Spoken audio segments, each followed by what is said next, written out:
You've arrived in Austria. How are the players feeling heading into the game, Rapid? Yeah, good. Yeah, I think obviously we only played on Sunday against Pats. Well, we're still recovering really for the past couple of days, and we trained yesterday evening at the training ground, and it's a nice setup and stuff. And I think everyone's quite optimistic going into Thursday night, and I think the general feeling around the camp is probably one of looking forward to it. Yeah, definitely. You mentioned there you're quite optimistic. You must have seen a lot of Rapid and maybe put together a plan of where you can get at them. Where do you think you stand your best chance of getting at them on Thursday? Yeah, definitely. I think we're still actually in the process of going through the video. As I said, it was a quick turnaround from Sunday. We had to concentrate on that game on Sunday, which was a big game for us as well. And we could only really turn our attention to that on Monday. But yeah, they've definitely got strengths and weaknesses, and over the next couple of days and tonight, especially on the training ground, we'll aim to work on things where we see that we can possibly exploit. Yeah, you mentioned there the result against Pats. Results in the league have taken a dip since the Europa League campaign kicked off.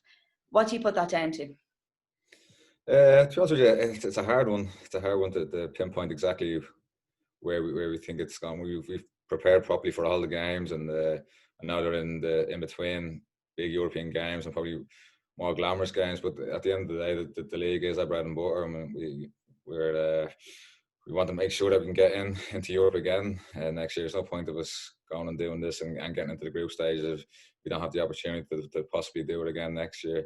So we have to make sure that we do that, and I suppose we look forward to Thursday night first and foremost.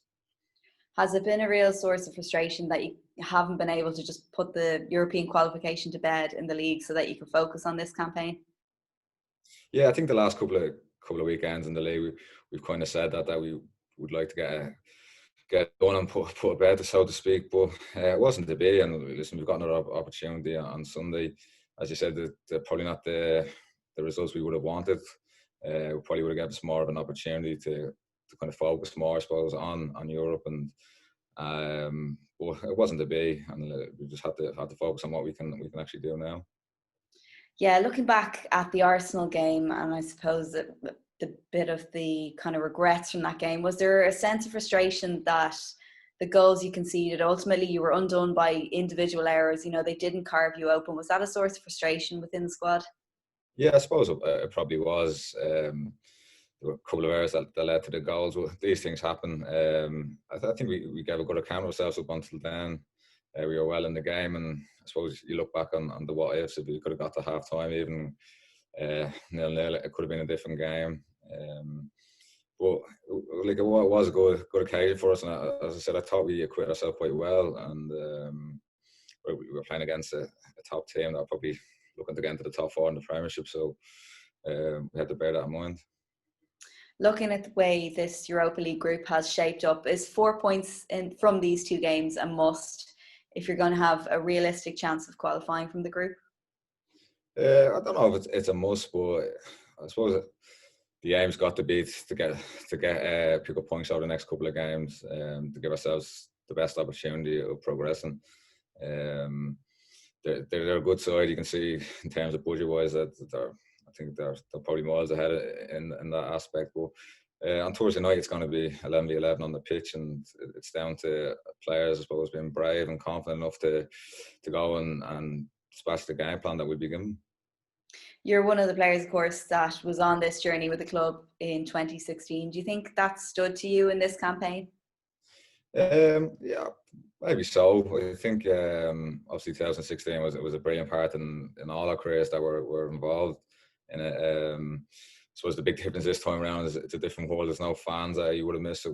Probably playing in the Emirates on Thursday night would have been in front of maybe 40,000-50,000 fans, and I'm sure they probably wouldn't be quite full tomorrow night. But it's just, as I said, it's just the way the world is, and that takes away, I suppose, a little bit of the experience. And you might have, maybe on Thursday, we would have been able to use that to our advantage if there's a crowd in the Emirates and you're nearly getting to half time and 0-0. But the 2016, as I said, it was a massive part of everyone's life that was involved in it, and you can gain on the experience of playing against European elite level, really. You mentioned there the fans. Although they're not in the stadium with you, you mentioned there the Emirates. It would have been great to have a crowd from Dundalk over in London. But do you get a sense that the whole town's behind you on this European run again? Yeah, definitely. I think it's there are, I suppose, sad times, people being in lockdown and stuff like that, and it gives people, like the fans, something to look forward to. I think most of the trips were probably easily accessible, that they would have probably liking to come and watch the game live. But just what's going on, that can't happen. But we definitely, you get messages all the time, and whenever, I suppose, running out of training, you might see the off fan, and everyone seems to be delighted that we're partaking again in the group stages. Okay, brilliant, Andy. Listen, thanks a million for your time. Best of luck tomorrow night, and safe travels home as well. Brilliant. Thanks very Thanks much. a million. Cheers. Good luck. Yes, thanks very much. See you now.